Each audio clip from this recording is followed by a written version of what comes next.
Welcome to the post-game instant reaction. Florida State lost to NC State in Raleigh by a score of 19-17.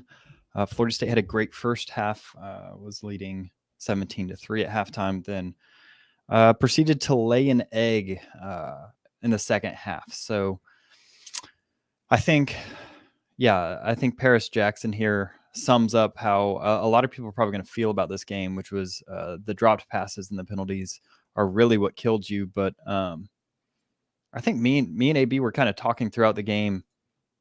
What were your kind of thoughts and feelings about kind of how this game was called and handled, at least on the offensive side of the ball? I thought in the first half they did a nice job. They kind of had the LSU game plan. They were going to be patient with the run game, try to stay ahead of the chains and get into manageable third down situations. And it kind of came to them as the half went on. They got more aggressive and started attacking some one-on-ones. And in the second half, I've got to try to be kind because, yeah. That was pretty bad. Because they listen to this shit and they'll have a bitch fit if we say something mean about them. But Mike went into bitch mode. I mean, if we're being completely honest, I mean, he just, I'm sorry. This is kid friendly. So I apologize for saying the B word there, but he just went soft. I mean, I don't understand. You're just banging your head against the front, trying to run the football. It wasn't successful. And frankly, Jordan Travis just, I don't know if he's bought his own hype. I don't know what his deal is. That was a Jordan Travis that we haven't seen much of, kind of in those last couple drives. It seemed like he was off. Maybe he was frustrated. He had an excellent first half. He should have scored one or two more touchdowns because he was hit McClain in the freaking head. I mean, Johnny Wilson dropped a slant on a third down. Yeah.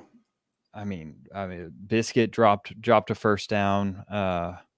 He was not getting any help. I thought the offensive line played pretty well, outside of the fact that NC State was just keying on run, and Mike Norvell called that game as if he didn't want to lose it. Yeah, he called it to not lose. Even from the beginning, it seemed clear that he thought that NC State was the better team, and he wanted to slow the game down and limit possessions. That's what he was trying to do. It's the same thing he did against LSU, but it's not how he called the game against virtually anybody else in the schedule. No. I think he was just trying to not get blown out. Which makes no sense, especially when you look at the way your defense was performing. Your defense performed. I mean, if I hear one more freaking Fire Fuller comment over the next week, when your defense is out there, average starting position of like the 12-yard line, because your punter doesn't know where the line of scrimmage is, and your offense can't get a first down in the whole second half, then okay. First of all, I think we can be upset. Y'all need to calm down about some of the things y'all are saying about Mike Norvell. This team's improved. You just lost by 2 points to a top 15 team at their place. This is a tough loss. I think we can be upset about the play calling. I think we can be upset that Jordan Travis showed a little attitude to Mike Norvell in the second half. I think we can be upset about the drops and all of that stuff. But y'all are kidding yourself if you thought this was going to be an easy victory. But the way they lost is super frustrating. The way they just turned over and just I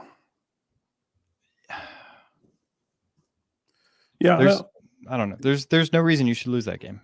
I mean, people are really frustrated with the play at the end.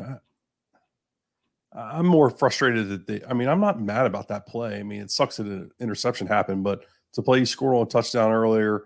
It's one you've had a lot of success with this season. I know everybody was sitting there saying, don't play for the field goal, don't play for the field goal, don't play for the field goal.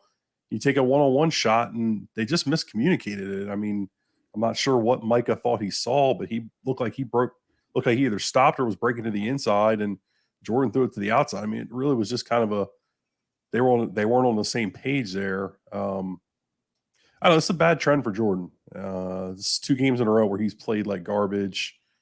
I didn't think he played that well tonight. I know you enjoyed his first half.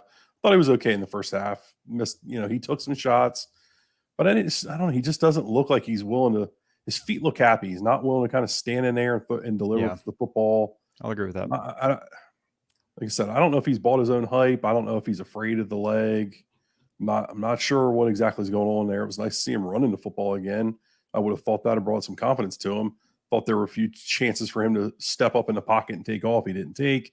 Then I think he forces that bad hold on that last drive there against Robert Scott, because he's holding the ball, and then breaks to the left when I thought he could have escaped to the right up the middle. I don't know. That game's aggravating, and I know everybody's going to want to kill the coaches, and I think there's a lot of the coaching on the staff isn't atrocious. I mean, these are just we're all frustrated. I get it. I'm frustrated. I'm aggravated. This game really, really peeves me in a lot of different ways. I don't know. Think about, this is the fade. This is the fade situation. I want to ask everybody in the chat this right now. Do you think there's a higher probability of you throwing an interception on a fade route, which you've completed more often than not, or that Fitz misses a 30, 40-yard field goal? That's the question. What percentage chance is higher? I would probably say the Fitz missing the field goal is higher. So you go with the higher probability shot. I didn't think a lot. I'm just seeing some questions in the chat here. I didn't think a lot changed after halftime. I thought NC State really kind of challenged your wide receivers. They played a little more zone when it was obvious passing downs. They were just dropping 8 and going to rush 3, and they weren't too worried about Jordan being able to pick you apart. And I thought that they kept their stacks on rundowns, and when they were able to keep their stacks on rundowns, you weren't able to run on them, and nobody's been able to run. I mean, outside of Clemson, who's a much better football team, nobody's been able to really run on them. And Florida State found some success in the first half when they were able to get them out of the stacks, and some of that was Jordan's legs being a part of it. But in the second half, they just stayed in their stacks. They were going to say, we're going to play one-on-one with a safety over the top against your.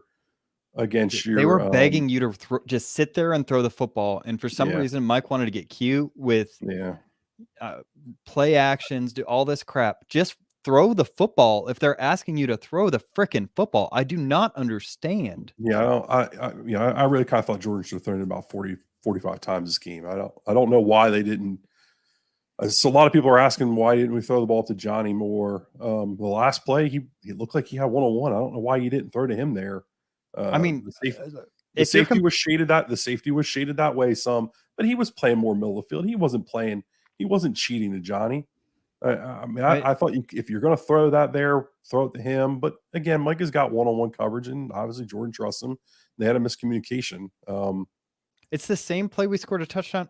That Florida State scored a touchdown in the first half. And if you have a problem with the final play, which was the exact same defensive look as the play that was a touchdown in the first half. Yeah. It was the same play. So either have a problem with both or have a problem with neither. That's the end of story.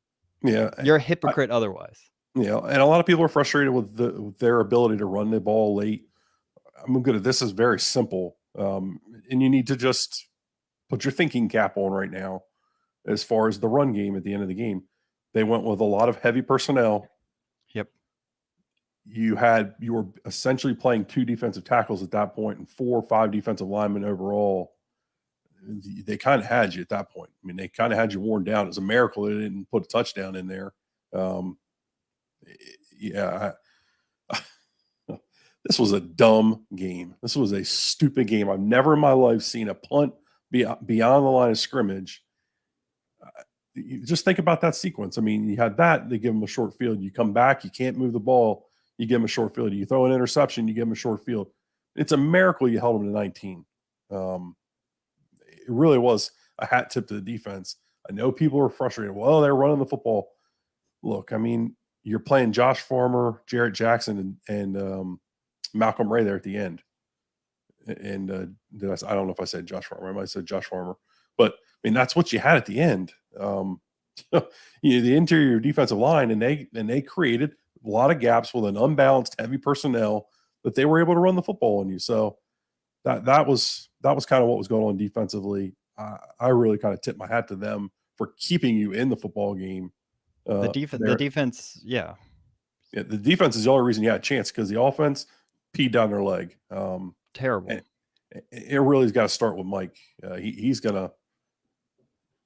I know everybody's going, fire Mike Norvell. That it's not. We're not there for this. I mean, you're still 4-2. Yes, you blew this game, and you absolutely blew this game. You choked it away. It just, yeah, I don't know what happened to Jordan.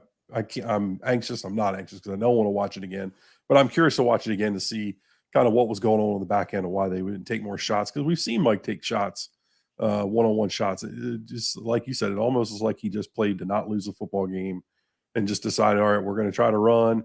Defense is going to be able to get enough stops, and we're going to find a way to win the football game. Boy, did that backfire. Your offensive line is not good enough for you to sit back and try to run against loaded boxes. Yeah. It just isn't. You're not going to be able to do that. I don't know what kind of defensive lines you were facing when you're at Memphis, but you cannot win football games against top 10 defenses by doing that. Yeah. It's just the forward pass was invented, and ever since then, it's been the superior way to move the frickin' football. And when they're loading the box, you have to throw it. I don't understand sitting here and not throwing it it didn't make sense. They were asking you to throw it. That's my biggest problem. Yeah. You can be upset at the last play. I don't really give a crap about the last play. You lost this game well before that last play was called. I think you lost this game when you were just passive for the whole second half of the game. I don't understand. I just don't get it, because the first two drives you were passive. Then you come out and you have JT pull it on a read option, and then you start hitting some shots downfield and you start moving the ball. You start getting their linebackers guessing. Second half they come out and you get passive again. I just don't understand. Yeah. Yeah, I see Brian Walters made a comment about the last play. He's right. I mean, it is a timing throw, and they did bump him, and Pittman just kind of got knocked off the route. I don't. He just looked weird on it. It looked like he was wanting to break inside, but yeah, I think ultimately you're probably right, Brian. He just got knocked off his route and wasn't physical enough getting to it, which we've seen time and time again. We need Dilly back. We do not need Dillingham back at all. No. Good Lord. No thanks. I'm good. I'm good without Dillingham being here. Yeah, this was a major step back for the offense in the second half. I mean, you go out and put up 17 points, and everybody's riding the high because Ryan Fitzpatrick goes out there, and Fitzgerald, whatever his name is, goes out there and makes a field goal at the end of the half, and then to just have a mess down your leg in the second half is Mike's gonna have a lot of questions to answer about that one this week, and we'll see if they get asked or not, and we'll see how he answers them. But I mean, I think this loss is squarely on his shoulders, along with Jordan Travis, because Jordan was right there with him. I can tell you, I don't love Jordan's body language on the sideline either. Mike's standing there talking to him, his eyes are up in the sky, and he's just I think there's a lot of fake. I think there's a lot of fake I'm listening to you going on, which is a little aggravating. That's just my take on it, reading body language, and having read his body language through the last couple of weeks. It just doesn't, I don't know. I expected more, and I feel like we're regressing there a little bit, which is unfortunate. Yeah, and I don't know. I think I get the wanting. I mean, people want to throw it up to Johnny Wilson, right? This is what everybody's saying in the comments. Johnny Wilson dropped 2 or 3 passes. Mm-hmm. Micah Pittman caught a one-handed catch in the end zone. Like, yeah. I get it. Like, I don't know. I get that Jordan Travis has 2 one-on-ones and he's trusting the guy that made the catch versus the guy that didn't earlier. All right. Josh Martin's asked a couple of times, why haven't we been able to run? They're just not good enough up front. I mean, ultimately. They're not good enough up front. NC State was just they were blitzing you. They were making it hard to run. That's a really good defense. I mean, it is legitimately a top 10 defense in the country, and people are going to be frustrated because we were able to score 17 points in the first half and then it never would have shocked me if we would have gotten shut out in the second half. I was frustrated with the manner in which it happened, but that is a really good defense. I never expected to be able to run the football against that defense. Some of the running game problems are just on the offensive line. They, you had Dimitri Emmanuel in there at right guard, then Darius Washington came in at right guard, and I don't have a lot of faith on the right side of that defense, right side of that offensive line. No. Robert Scott probably played at about 75% today. I thought Gibbons played pretty good. That penalty was unfortunate. I thought Maurice played pretty good. Pass pro, they obviously did a nice job, but not it. Let's just say it. Whatever. I mean, you guys want to fire people? You guys are upset. That's it's fair to be upset. Ultimately, it's this fair to team criticize the coaching. Team is what it is, right? I mean, everybody and their brother said this was a 7-8 win team. I mean, aren't we still on track for that? You're playing the three best teams you're going to play this year, all back to back to back. It's unfortunate you went and blew this game. You had an opportunity to steal one. You kind of crapped the bed. I mean, it sucks, but you're still kind of where you're still kind of on track for what everybody said this team was. I mean, it's not a great football team. Yeah, I don't understand the context, as if every team is supposed to just fold over because you're Florida State. Or that Florida State's entitled to win every game. This is a good NC State team with a coach that's been there for a long time, that's been recruiting fairly well at home, at night, on a Saturday. It's fair to be frustrated. It's fair to think that I don't know. I don't think this is a sign that Florida State is somehow.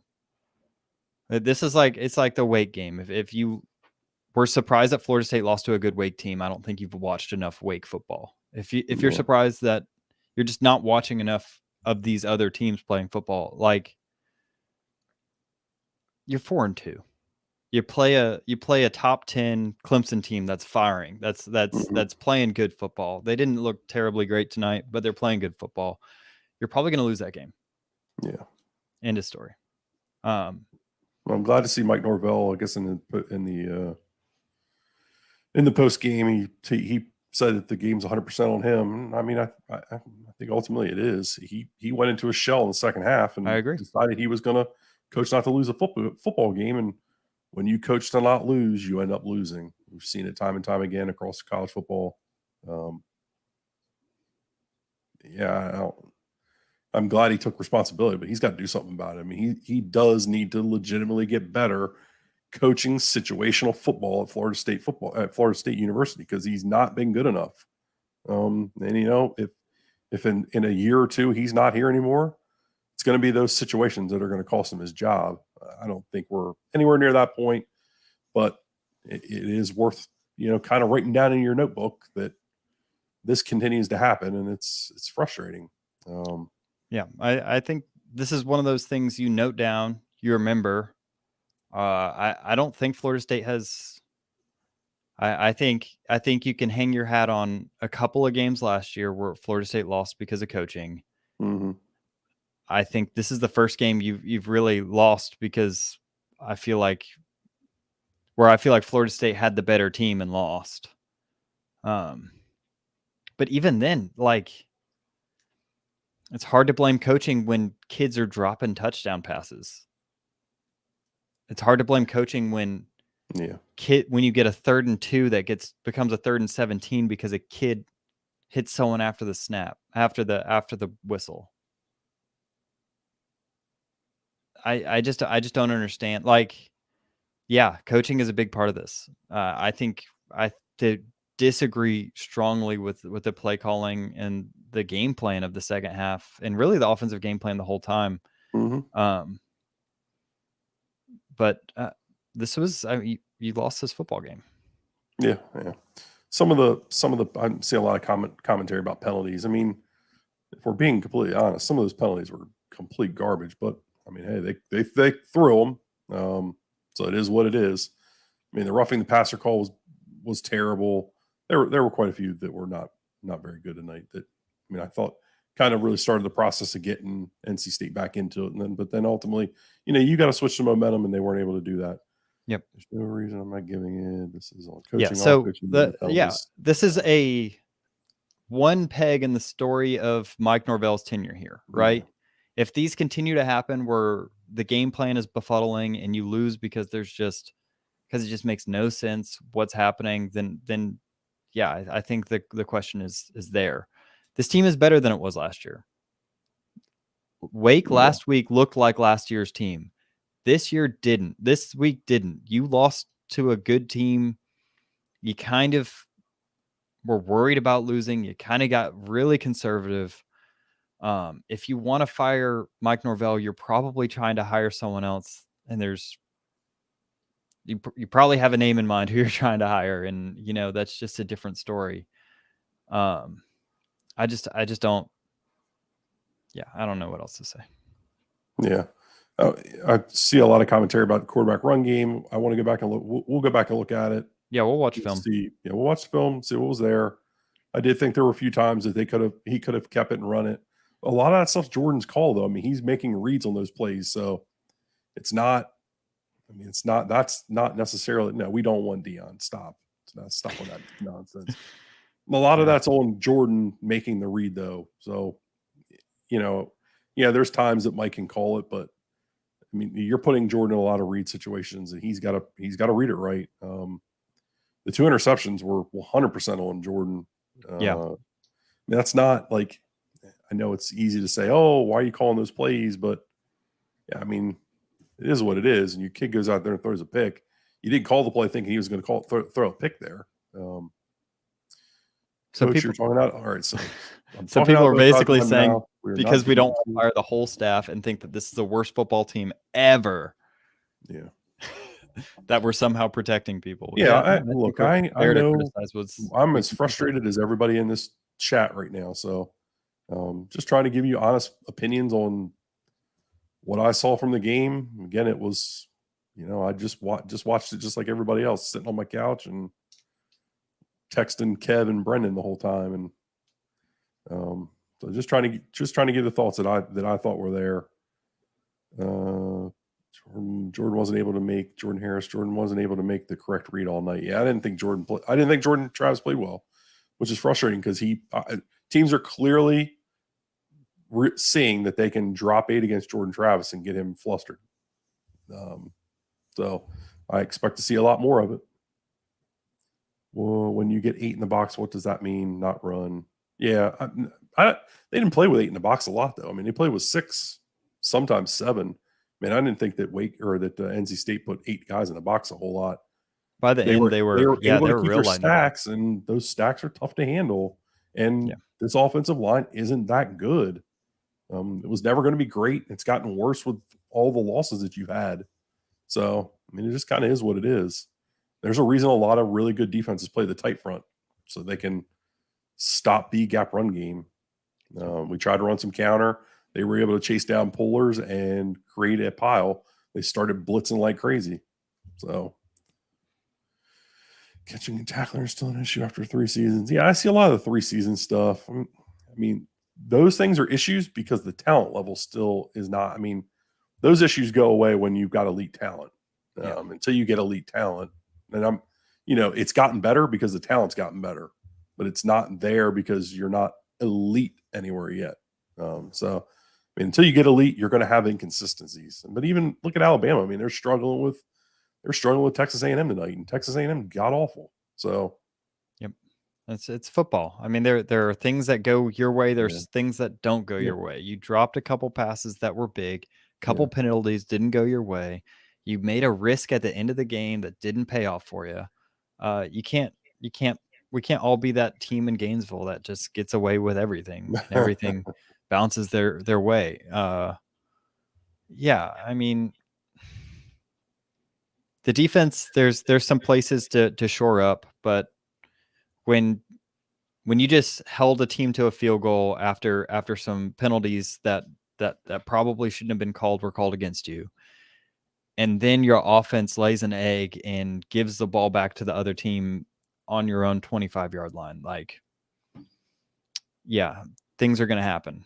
If it wasn't for that punt, if it wasn't for that the kid that crossed the line of scrimmage on that punt, you probably don't give up a field goal. NC State might have gotten negative yards with a backup quarterback. So this whole story about losing to a backup quarterback is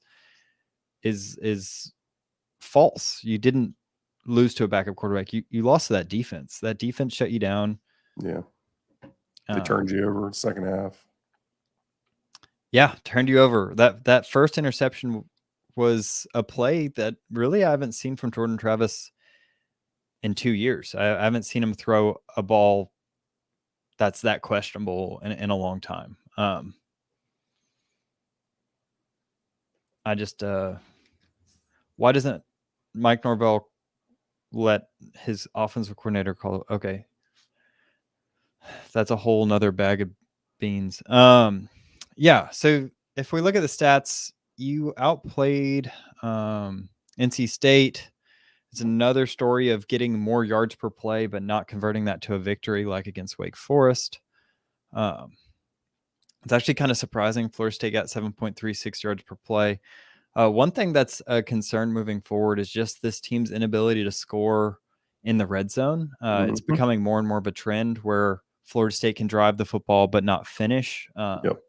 And you saw that again. So I don't know if that's a coaching thing. I don't know if that's a player thing. But at a certain point, that's something that needs to be fixed because I mean, a lot of that has to do with being able to run the football consistently. I would assume. Yeah, I mean, when you get into that smaller area, it's harder and harder to throw the football. Yep. Our defense played horrible, and he coaches safe, no blitz at all. That's a take. So. Yeah. Gosh. All right. I think it's just frustrating. Troy Denson asked if I would have kicked it there. I would not have. I would have called that play, and I would have trusted my quarterback. And Jordan's been too good this year to not trust him. I said earlier I would have thrown the ball 50 times. I would not run the football. I thought Mike made bad decisions running the football tonight. They were daring you to throw, and I thought you should have thrown. Yeah, Russo says something smart about that. Thought they should have blitzed that back up a little bit. I thought there were opportunities to blitz them, but when they got in that heavy stuff, they had you so out gapped. I thought if you blitzed there, you were going to get gashed for a touchdown. And I thought they played to force field goals there, which was probably the right choice. So, it's a good comment wanting to blitz when they were in that heavy personnel and the backup quarterback was in. And I thought there were a few times you could have. And they did. They brought the one safety blitz. But when they got into that, it looked like they were in like a 13 personnel, so 3 tight ends, and they went unbalanced. They had you out gapped that I thought you really needed to just play safe there, play gap sound, not do anything crazy blitzing, and just try to force them to kick field goals. And ultimately they did. And your offense went down the field and had a chance to go win the football game, and they choked it. I mean, that's really what it all boils down to. Trayshawn Ward out. Yeah, I think it would have helped having Trayshawn. But, I mean, ultimately, we can complain about Mike Norvell. We can complain about Adam Fuller. We can complain about a lot of things. But when push came to shove, you had a quarterback and a wide receiver who made a play tonight earlier go out and not make a play, and they blew it. I mean, that's just what football boils down to. So when we want to blame coaching, when we want to blame players, when we want to blame this or want to blame that, and sometimes it's just football is football, and it's an ugly game, and it'll bite your ass if you let it. And Mike Norvell let it bite his ass tonight by coaching safe in the second half. He didn't coach aggressive. He didn't go out there try to coach to win the game. He went out there and coached to not lose, and it bit him in the ass. And is what it is. And he's either going to get better from it or he's not. Yep. So far this year, I don't think he's gotten better as a coach in game situational calling. Like, I've never been mad about his 4th down goes or all that stuff, when to kick, when not to kick. I mean, I argued with Brendan on the last film review that I thought they overreacted a bit to the whole end of the half situation against Wake. But these things, coaching to win football games, I think Mike is not doing when he needs to. He needs to be more aggressive and stay aggressive when it comes to winning football games. And I don't think he does that. Yeah, I completely agree. I think that today, I think the game plan was to play it safe against LSU, to slow the game down, be cerebral, and I think you were able to get away with it because they were a first game team who just couldn't give you that varied of looks. And I thought NC State did a good job of messing with Jordan's head. I thought there were several times where it seemed like he was getting one read from NC State, and then they give him something else after the snap. And so I think NC State on some level, I think that defensive coordinator outcoached Mike Norvell, and I think that's a concern. But that's also a really good defense. And so, yeah, the offense is something to watch out for moving forward. I think they have the athletes to be successful. I think that the offensive line looks significantly better with Robert Scott in the game today. And even in the first half, they look decent, but it's just you got to be able to convert. And yeah, I very disappointing second half. I think so. Yeah, if I were to tell you that you're going into the top 15 team in the country, number 14 team in the country, and you have a one-on-one with Micah Pittman versus someone else to win this game, no safety help over the top, would you take it? Yeah, absolutely. I mean, especially since we've seen him make those plays this year. I have no problem with it. I said I would have thrown it backside to Johnny because I thought really Johnny was getting a one-on-one look. But hey, yeah. It was a fine play call. It ultimately wasn't a fine throw. They just didn't get the job done. Yeah, I mean, I see people frustrated with Micah being 5'11". He literally had already caught it. I mean, come on. He literally already caught that for a touchdown. It just didn't happen. NC State went and made a play. They didn't. Unfortunately, there was just too much of that for Jordan in the second half and these receivers. They had a lot of opportunities to make plays when the ball did come to them, and they didn't. And I can tell you this, Chris Nee's been saying it since the beginning of the year. When these wide receivers are off, this is a bad offense to watch. Didn't that kind of play out tonight? I mean, think of the number of wide drops they receivers had. are terrible. I mean, think of the number of drops they had tonight. They played horrible. And I guarantee you, when we go back and watch the film review, we're going to find wide receivers out of position a lot tonight. So as much as I am standing here banging my head against the wall that I wanted them to throw the ball more, probably didn't because the wide receivers played like crap. So I want to watch it again and see, but again, this is supposed to be instant reaction. So I'm supposed to be giving my honest opinions. My honest opinion now is I want to go the hell to bed because I'm tired. Yeah. Okay. So lots of hot takes in here. So we will come back to you later this week. We're going to watch through this film, and we'll watch it through and post it on the X's and O's YouTube channel. If you guys want to give more of your hot takes, go over to Knowles 247 and subscribe to that site. There are a lot of message board posters who I'm sure will agree with your hot takes. And you guys can have fun over there. And if not, thanks for joining. Like and subscribe. And we will see you on Tuesday morning. So have a good night. Get some rest, and go Knowles. We still love you guys.